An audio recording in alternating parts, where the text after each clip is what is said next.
Hello students and welcome back to our channel. आज हम अपने बीएड सेकेंड ईयर के paper 5B which is health physical and yoga education के एक बहुत ही इंपॉर्टेंट टॉपिक को डिस्कस करने वाले हैं विच इज़ अष्टांग योग। अब देखो अष्टांग योग क्या है। बेसिकली आपके जो सेज पतंजलि हैं उन्होंने क्या दिया था, उन्होंने एक सिस्टम ऑफ योग दिया था।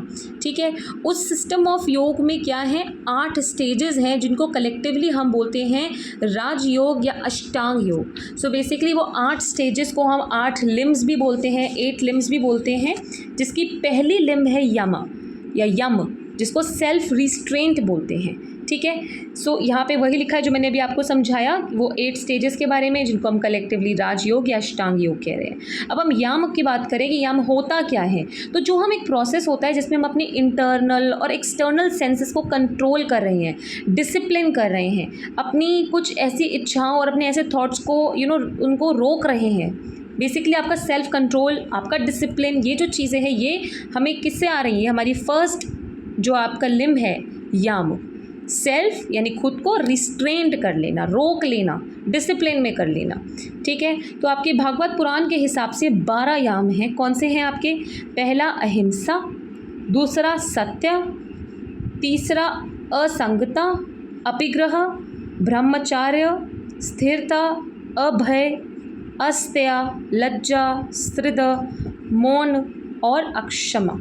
देखो बेसिकली प्रोनाउंसिएशन ऑब्वियसली अलग होगी बिकॉज ये समहाउ आपके कुछ संस्कृत और कुछ ऐसे वर्ड्स हैं जो कि ऑब्वियसली प्रोनाउंसिएशन में डिफरेंट होंगे जब आप इन्हें एक संस्कृत पर्सपेक्टिव से पढ़ेंगे और जब आप इसे इंग्लिश में पढ़ेंगे। So you don't have to go with the pronunciations, आपको यहाँ पे सिर्फ टॉपिक समझना है और उसमें क्या लिखना है, आपको स्पेलिंग्स पता होने चाहिए और आपको उनके मतलब पता होने चाहिए।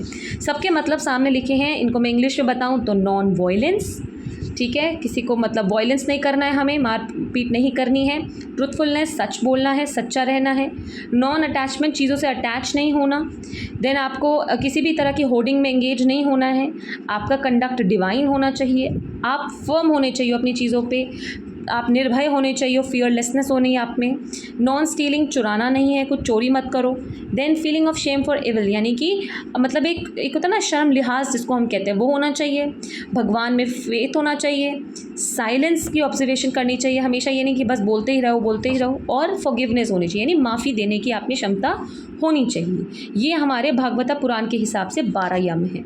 लेकिन जो आपके सेज पतंजलि हैं उन्होंने अपने योगा सूत्र में सिर्फ 5 यम की बात करी है। सबसे पहला अहिंसा यानी नॉन वायलेंस, दूसरा सत्य यानी ट्रूथफुलनेस, तीसरा अस्त्य यानी आपका नॉन स्टीलिंग यानी चुराना नहीं है, चौथा ब्रह्मचार्य यानी डिवाइन कंडक्ट, एंड लास्ट आपका अपिग्रह यानी not to engage in hoarding, किसी होर्डिंग में एंगेज नहीं होना है। ठीक है, अब इन्हीं को हम पढ़ेंगे, हम सिर्फ सेज पतंजलि के द्वारा दिए गए 5 यम के बारे में पढ़ेंगे। पहला है अहिंसा। आप सबको पता है जब ये वर्ड पढ़ते हो किसका दिमाग में नाम आता है आपके? महात्मा गांधी, राइट। सो जो ये वर्ड अहिंसा है इसका मतलब होता है किसी को हार्म नहीं करना, किसी को चोट नहीं पहुंचानी, किसी की तरफ क्रूरता नहीं रखनी है, चाहे वो कोई भी क्रिएचर हो, कोई भी इंसान हो उसके, और ये नहीं कि सिर्फ शारीरिक रूप से, मानसिक रूप से और या अपनी वाणी से किसी भी रूप में इंसान को चोट नहीं पहुँचानी है। इसका रास्ता ज़रूर बहुत मुश्किल होता है लेकिन इसका फल बहुत मीठा मिलता है।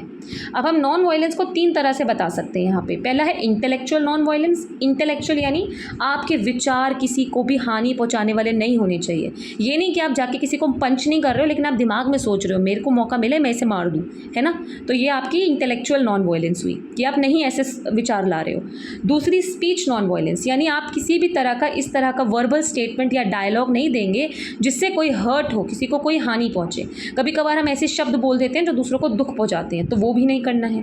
तीसरा हुआ फिजिकल नॉन वायलेंस यानी किसी भी तरह का फिजिकल एक्शन, मार पिटाई नहीं करनी है। महात्मा गांधी ने एक बार कहा था अहिंसा सिर्फ merely a negative state of harmlessness नहीं है, बल्कि मतलब ये नहीं कि इससे कोई हार्म नहीं होगा, कोई हानि नहीं होगी, बल्कि इससे आप प्यार फैलाते हो, आप एकता फैलाते हो। अहिंसा समझ में आया। नेक्स्ट करेंगे सत्य। सत्य मतलब सच बोलना, झूठ नहीं बोलना, हमेशा अपने से और दूसरे दोनों से ही ऑनेस्ट रहना।